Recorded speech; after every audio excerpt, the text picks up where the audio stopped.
white sands softly washed by the blue waters of the Pacific, the languid warmth of summer breezes perfumed by flowers. This is the South Seas.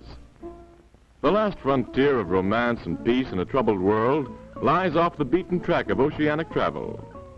Gateway to the South Seas is Tahiti, better known than other islands in the Polynesian group. Much has been written about this colorful outpost.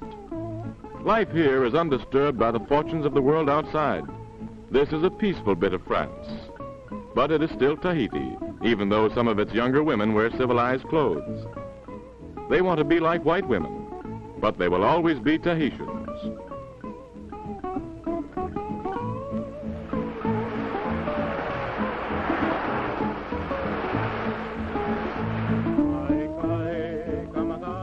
These are subjects of His Britannic Majesty. They are Maoris, one of the most intelligent native races of the empire. South Island, home of the Maoris, consists of a precarious crust of safety above a subterranean inferno, evidenced by boiling springs. The whole district is famous for its geysers and superheated pools, and the native women take advantage of them by cooking much of their food in specially made boiling bags.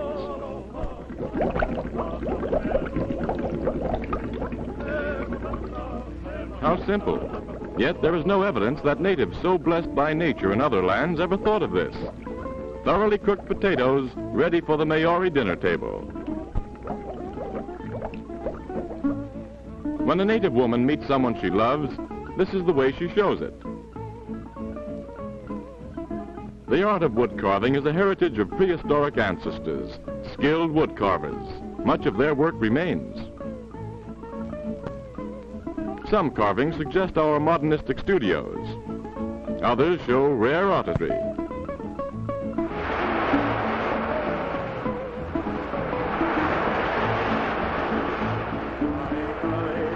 A little more than 50 years ago, these were cannibal isles, inhabited by a savage people, and there are villages today where it is still old Fiji.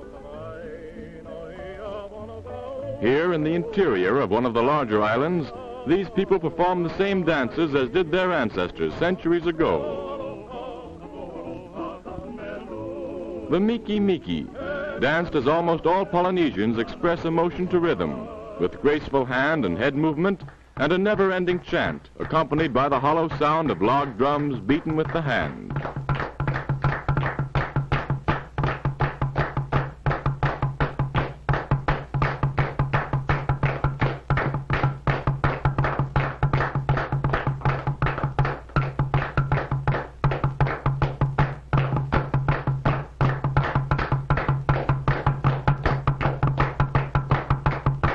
It is difficult to believe that their ancestors were feared by early explorers. Certainly there is no suggestion here of a savage heritage. Snow-white teeth and a friendly smile, a typical belle of the Fiji Isles.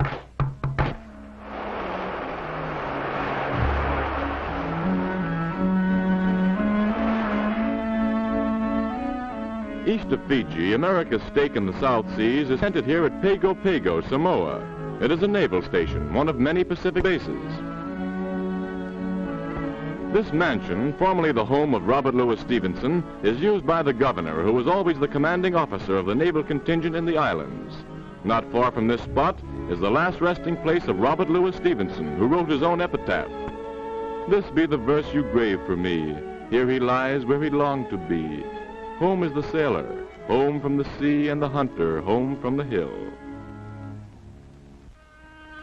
Breadfruit trees and coconut palms are abundant on the islands, and the fruit is easily reached by the natives, who will defy a white man to do this. Obtaining food is so simple.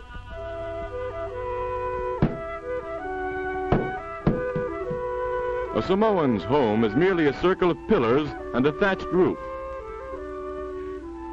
They are the purest type of Polynesians and may have been the originators of tattooing, for the word tattoo is Polynesian, meaning to decorate the skin with dyes. Life in Samoa is casual. There are no scarcities.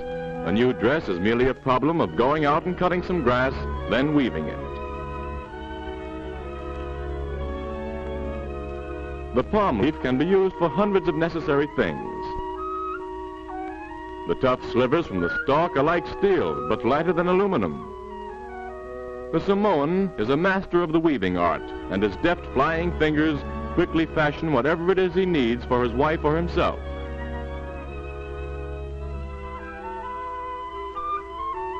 There it is, ready for his next catch of fish. Here, the ceremonial dance, typical of all Polynesia, is called the Siva Siva. But there is one thing different about the Samoan Festival of Rhythm. There is always a chiefess of the dance, honored in this way for her beauty and popularity. This is not the girl. Wait. There she is, with maids of honor. No doubt about her regal beauty. No people of the South Seas are superior to Samoans.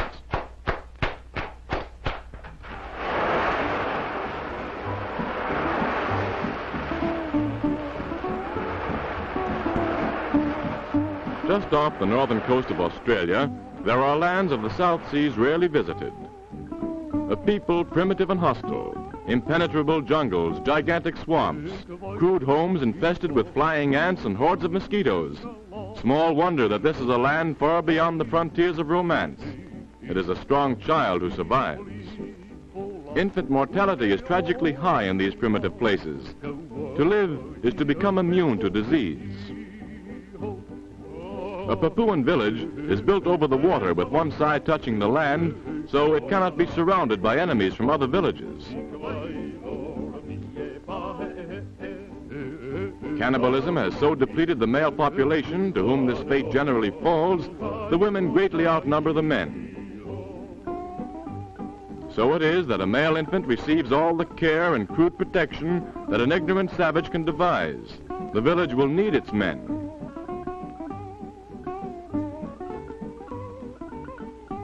Women, their life work is to be a wife, one of several wives always. They can propose marriage, and if refused, the man will be severely beaten. Adornment of the skin takes the place of clothes. Here's one who likes a V-neck effect. Belles of the South Seas. Wealthy Papuans bedeck their heads for ceremonial occasions. This colorful bonnet is made of bird of paradise feathers, and it represents a small fortune to the owner. Then there's the warrior type who disdains adornment unless it brutalizes him. The ceremony now is a devil dance, ordered by this sinister witch doctor, all-powerful, who rules the entire village through superstition and mumbo-jumbo. For the warriors may be savage and even courageous, but they fear devils and the witch doctor's medicine. The women are less credulous because it is a man's world here. What difference would a few more devils make? The skin drums begin to boom. The dance begins. It will go on for hours in a monotony that dulls the brain. Individuality is submerged. All move and think as one. There is no music that deserves the word, nothing of grace or of beauty.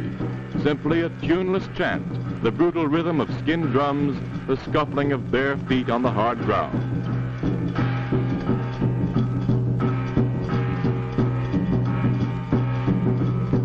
Here, the light of civilization is as dim as the fading light of day in the South Seas.